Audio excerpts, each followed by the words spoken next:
Hello दोस्तों, मैं अक्षय सिंह स्वागत करता हूं आप सभी को हमारे YouTube channel study club with Akshay में। तो चलिए हम लोग शुरू करते हैं। स्वतंत्रता संग्राम 1857 का विद्रोह पार्ट सेकंड। अभी तक हम लोग आगे देखे हैं पार्ट फर्स्ट में। तो पार्ट फर्स्ट में देखा गया कि मंगल पांडे को गिरफ्तार कर लिया जाता है और उन्हें फांसी की सज़ा सुनाई जाती है।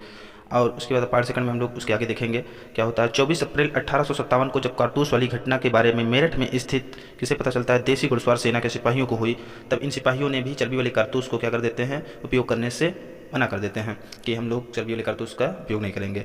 उसके बाद क्या होता है, ऐसी स्थिति में 99 सैनिकों को गिरफ्तार कर लिया जाता है और उनका कोर्ट मार्शल किया गया। इसी के विरोध स्वरूप 10 मई 1857 ईस्वी को विद्रोह की शुरुआत हो गई। तो अगर एग्जाम में क्वेश्चन पूछा गया कि विद्रोह 1857 के विद्रोह की शुरुआत कब हुई, तो हम लोग बताएंगे 10 मई 1857 ईस्वी को विद्रोह की शुरुआत हो गई। और विद्रोह की शुरुआत कहाँ से हुई, जगह का अगर नाम पूछा जाएगा तो हम लोग मेरठ बताएंगे। तो मेरठ से शुरू हुई, 10 मई 1857 ईस्वी को हुई। तो मेरठ के सैनिकों ने अपने ही सैनिकों पर क्या चलाई, अंधाधुंध गोलियां चलाई। उसके बाद इधर देखिए, इस समय जो मेरठ के छावनी का प्रमुख था हेविट था। इसके अधीन 2200 यूरोपीय सैनिक थे। लेकिन हेविट क्या करता है, इन विद्रोही सैनिकों को रोकने का प्रयास नहीं किया।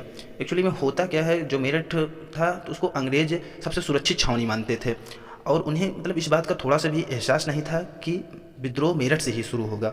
और विद्रोह मेरठ से ही शुरू हुआ और मेरठ के जो छावनी का प्रमुख था हेविट था, उसके अंदर 2200 यूरोपीय सैनिक थे। लेकिन हेविट क्या करता है, उन विद्रोही सैनिकों को क्या करता है, रोकने का प्रयास नहीं करता है। उसके बाद आगे देखिए, 11 मई 1857 को मेरठ के विद्रोही सैनिक कहाँ पहुँच जाते हैं, दिल्ली पहुँच जाते हैं। अब दिल्ली की जनता नींद से जाग ही रही थी कि क्या होता है, इस सैनिकों को दिल्ली सत्ता बिलोबी ने रोकने का प्रयास किया। अब बिलोबी कौन था, तो दिल्ली का एक गवर्नर था बिलोबी। लेकिन जब रोकने का प्रयास करता है तो भाई अब विद्रोह हुआ है, विद्रोह इतना ज़्यादा मेरठ की जनता मतलब वहाँ पे गुस्साए हुए थे लोग, तो विद्रोह में बिलोबी भी मारा जाता है। उसके बाद अब यहाँ पे देखिए, इसके बाद विद्रोही सैनिक कहाँ पहुँचते हैं, लाल किला। ये देखिए लाल किला पहुँच जाते हैं और इन सैनिकों ने अंतिम मुगल बादशाह बहादुर शाह जफर का नेतृत्व स्वीकार करने को कहा। अब जब इन्होंने मतलब जो बहादुर शाह जफर रहते हैं हमारे, वो नेतृत्व स्वीकार कर लेते हैं। इसके बाद एक मतलब इश्तिहार जारी करते हैं या पम्पलेट जिसे बोला जाता है।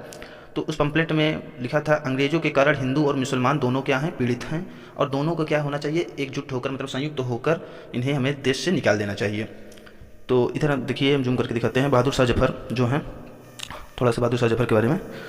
तो जो बहादुर शाह जफर थे, द लास्ट मुगल एम्परर थे। He was the last Mughal emperor. He was Assam poet, मतलब यह एक कवि भी थे, उर्दू कवि थे।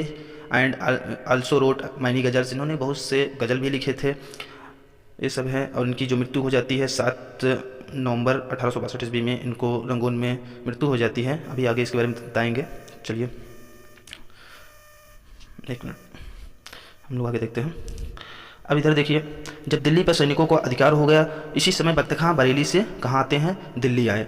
अब जब इन्होंने नेतृत्व स्वीकार कर लिया, किसने, बहादुर शाह जफर क्या करते हैं, नेतृत्व को स्वीकार कर लेते हैं। अब उसके बाद सैनिकों का जब अधिकार हो गया तो वहाँ पे जो बख्त खां रहते हैं बरेली से दिल्ली आते हैं, उन्होंने सेना का क्या किया, नेतृत्व स्वीकार किया और उन्हें मुख्य सेनापति बनाया गया। तो अगर एग्जाम में क्वेश्चन पूछा गया कि दिल्ली का मुख्य सेनापति किससे बनाया गया, तो बख्त खां को बनाया गया। चलिए फिर आगे पॉइंट में देखते हैं। इसमें लिखा है, अंग्रेजों ने सबसे पहले दिल्ली के विद्रोह को दबाने का निश्चय किया और सितंबर 1857 ईस्वी में दिल्ली के विद्रोह को दबाते समय सेनापति निकलसन मारा गया। अब जब विद्रोह शुरू हो गया तो अंग्रेज चाहेंगे भाई विद्रोह जो हुआ है इसको मतलब दबाया जाए, बंद किया जाए, समाप्त किया जाए। तो क्या होता है, जब विद्रोह को दबाते समय जो सेनापति निकलसन रहता है उस विद्रोह में मारा जाता है।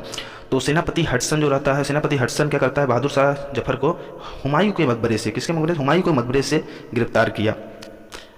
यहाँ पे देखिए एक तस्वीर है, क्या करता है यहाँ पे, जो बहादुर शाह जफर को यहाँ पे देखिए गिरफ्तार कर लिया जाता है।